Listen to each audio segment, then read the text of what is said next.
Some places are so haunted, even the bravest fear to enter. These are locations where history refuses to stay buried, where the echoes of tragedy and despair still whisper down corridors and rustle through the leaves.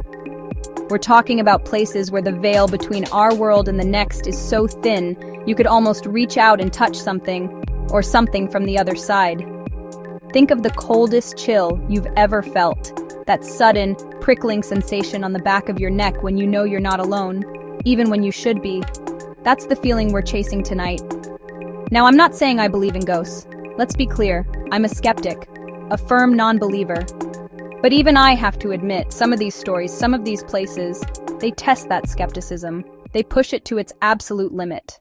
Our first stop is a place that's less of a single building and more of a sprawling, stone-cold monument to 1,000 years of British misery, the Tower of London. Now, you might think of it as the place where they keep the shiny crown jewels, and you'd be right.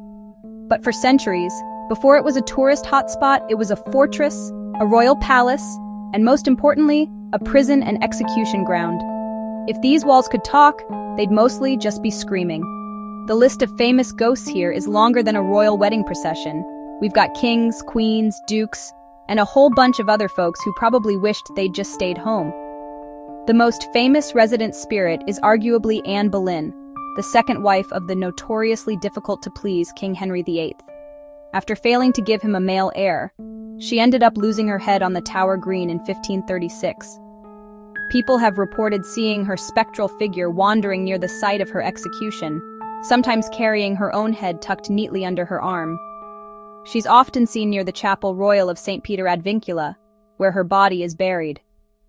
Imagine strolling through the grounds on a foggy London evening and seeing a headless queen just moseying about.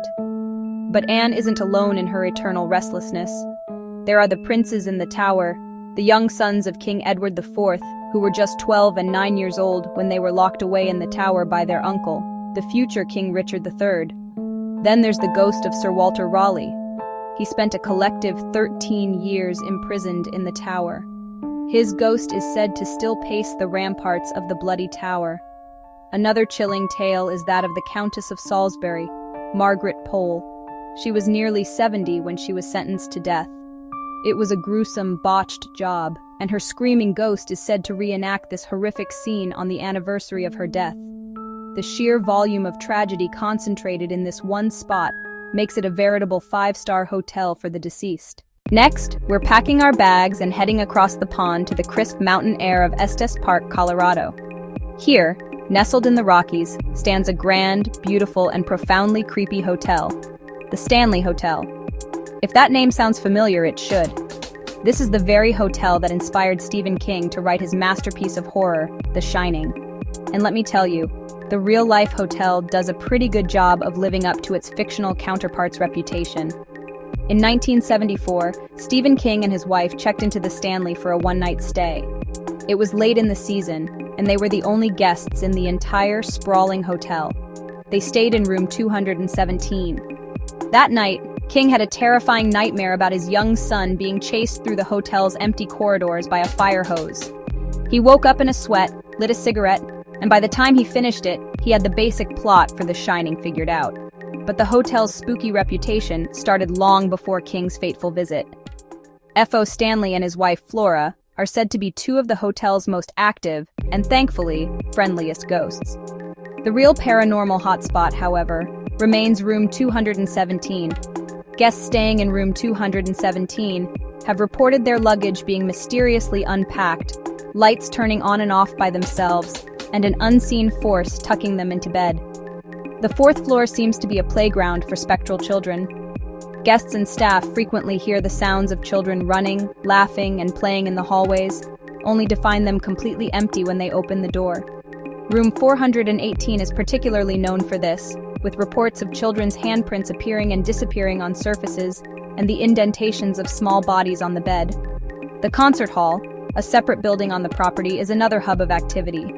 A ghost named Paul, a former hotel handyman who apparently enforced an 11 p.m. curfew, is said to still linger. People have reported hearing someone whisper, "Get out," late at night. Let's not forget the underground tunnel system that runs beneath the hotel, which the staff used to move around without disturbing the guests.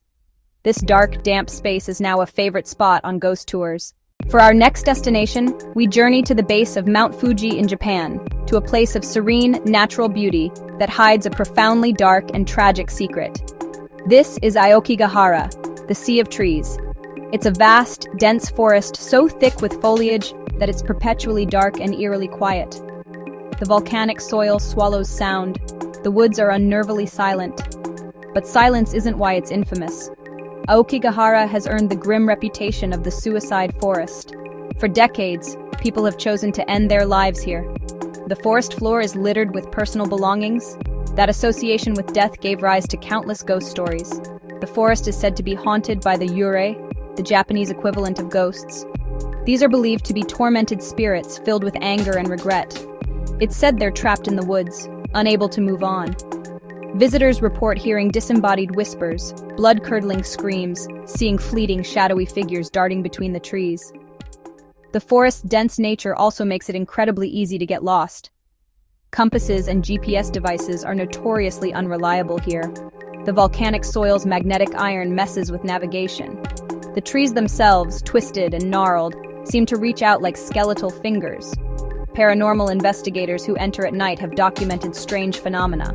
They report sudden, inexplicable drops in temperature, camera and battery failures, and the overwhelming feeling of being watched by unseen eyes. Some claim they've even captured pale, sorrowful apparitions on film. Workers who search the forest for bodies share chilling stories. They speak of a palpable sadness that hangs in the air. They often leave offerings of water or sake for the spirits. Aokigahara is a haunting in the truest sense. It's a place saturated with human tragedy on a massive scale. The quiet, the darkness, and the knowledge of what has happened here combine to create deep, unshakable melancholy. Let's now travel to the beautiful, sun-drenched lagoon of Venice, Italy. But we're not going to see the canals or St. Mark's Square. We're heading to a small, forbidden island that locals whisper about in hushed tones. Poveglia. From a distance, it looks green and peaceful. But up close, it's the island of the damned. Access is strictly forbidden to the public. Poveglia's nightmare began centuries ago during the bubonic plague. The island became a massive quarantine colony, a lazaretto. Tens of thousands were forcibly shipped here and left to die. Over 160,000 people are said to have perished here. The soil is still said to be more than 50% human ash and bone. In 1922, a mental asylum was built on the island. Patients immediately began reporting hauntings. They heard moans. They saw spectral forms. Their claims were dismissed as illness. The asylum's doctor was a sadist. He performed brutal experimental lobotomies with crude tools, hammers and chisels, allegedly in the bell tower. The doctor himself was tormented by the island's spirits. Driven mad, he climbed the bell tower and threw himself off. A nurse claimed he didn't die from the fall. As he writhed, a spectral mist rose and choked him to death. Today, Poveglia sits silent and overgrown, its decaying hospital and mass graves hidden by weeds. It is saturated with death, disease, and madness. A true island of the lost, where the screams of the past have never faded. For our next stop, we're back in the USA, right in the heart of Philadelphia, Pennsylvania. Here stands a menacing, castle-like structure that honestly looks like it was ripped straight from a Gothic horror novel. Eastern State Penitentiary. When it opened in 1829, it was the most famous and expensive prison in the world, a radical new experiment in criminal justice. The idea was to inspire penitence or true regret in the hearts of convicts through strict solitary confinement. Inmates were kept in total isolation, 24 hours a day. They ate alone, exercised alone in tiny individual yards, and when they were moved outside their cells, guards would place a heavy hood over their heads. The punishments for breaking the rules were just as cruel. There was the mad chair, where inmates were strapped down so tightly for days on end that it cut off their circulation, often requiring amputations. Today, Eastern State Penitentiary is a crumbling ruin, a museum by day and, allegedly, a paranormal playground by night. The most active area is Cell Block 12, known for eerie, disembodied laughter and shadowy figures that dart down the long, empty corridor. Another hotspot is the prison's old infirmary. People have reported seeing the ghostly apparition of a doctor, perhaps still making his rounds, and death row. On death row, a place of ultimate despair, visitors feel an overwhelming sadness and have heard the sounds of phantom footsteps pacing back and forth in the empty cells, the eternal restlessness of men who knew their time was up. It's a chilling monument to a failed experiment, where the echoes of misery still reverberate through the decaying halls.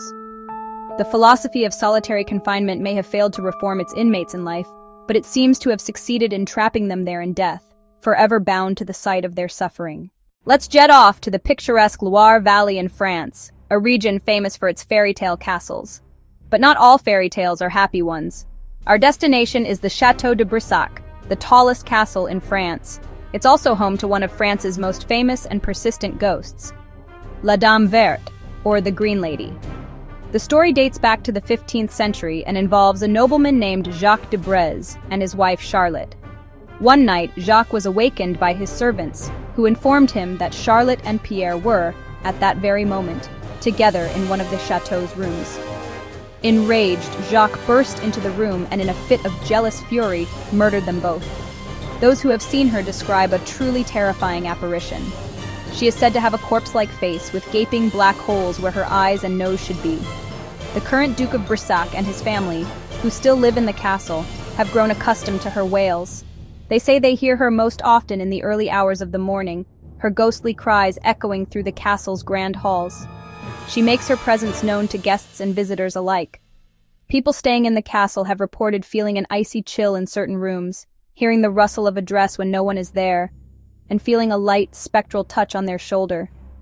She seems to be a ghost of profound sadness, forever wandering the site of her tragic and violent end, serving as a chilling reminder that even in the most beautiful of places, the echoes of a violent past can linger, forever crying out from beyond the grave. So while the Château de Brissac may look like a dream on the outside, its beautiful walls hide a dark secret. For our final stop, we travel to the charming, idyllic English countryside, to the village of Watton-under-Edge. Here you'll find a crooked, unassuming little building called the Ancient Ram Inn. Don't let its quaint appearance fool you. This place is widely considered to be one of the most haunted buildings in all of Great Britain. The inn was built in 1145, and its history is a laundry list of all things dark and spooky. Devil worship, black magic rituals, human sacrifice. There's the ghost of a woman who was accused of being a witch and burned at the stake in the 1500s. She apparently took refuge in one of the inn's rooms before she was captured, and her spirit is said to still reside there. The spirit of a pagan high priestess is said to haunt the bishop's room. Guests sleeping in this room have reported being pushed, pinned down, and even levitated from their beds by an unseen force. Even the architecture seems designed to be creepy. Low ceilings, creaking floorboards, and dark, cramped rooms. Just being inside the building is said to be an unnerving experience. John Humphreys, who passed away in 2017, dedicated his life to documenting the inn's paranormal activity. He refused to sleep in the house without a Bible and a crucifix. He believed the inn was a portal, a place where dark forces from another dimension could cross over into our world. Whether you believe that or not, the sheer volume and intensity of the reported activity at the Ancient Ram Inn make it a truly terrifying location, a quaint country cottage that might just be a gateway to hell. From the tormented royals of London to the demonic entities of a quiet English inn, we've journeyed through history's darkest chapters. These are places where the weight of the past is so heavy, it refuses to fade away, leaving behind a chilling residue of spectral energy. The stories are terrifying, the eyewitness accounts are compelling, and the sheer atmosphere of these locations is enough to make even a hardened skeptic like myself feel a little uneasy. Each location is a testament to intense human emotion, pain, fear, and sorrow, and the places where those emotions were felt most deeply. These tales of headless queens, ghostly children, and vengeful spirits raise some unsettling questions. Are these spirits truly trapped, replaying their tragedies for eternity? Or are these locations simply imprinted with a kind of psychic energy, a recording of past events that plays back for those sensitive enough to perceive it? Maybe it's all just our minds playing tricks on us, our imaginations running wild in creepy old buildings. But with so many similar stories from so many different places, it's hard to dismiss it all so easily. Ultimately, the truth remains just out of reach, shrouded in shadows and whispers. The stories will continue to be told, and these places will continue to draw in the curious and the brave. But now I have to ask you, after hearing these tales, would you dare to visit any of these haunted places? Would you spend a night in room 217, walk the dark halls of Eastern State, or brave the oppressive silence of Aokigahara Forest? Let me know in the comments below, and if you have your own ghostly experiences, I'd love to read them. Maybe you can make a believer out of me yet.